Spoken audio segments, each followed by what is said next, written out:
Number 6, NBI clearance. Number 7, 1,000 license down payment. At regarding naman po sa sikanan po na pagkabili ng kanilang mga motor, ay kailangan nyo lang po magdala ng deed of sale. Kailangan po guys, nakanotarize po yun. At tungkol naman po doon sa mga hindi po nakapangalan sa inyo yung mga motor, ay kailangan nyo lang po magdala ng authorization letter.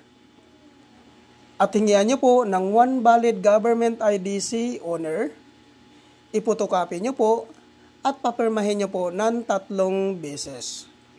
Yan po lahat ang mga requirements po na kailangan po nating i-prepare before po tayo pumunta sa Move It Training Facility po sa Marikina City.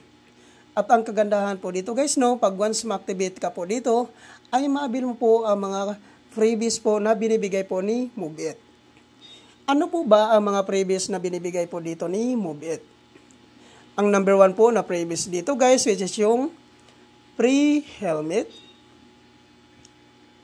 Number 2, free 2 jersey.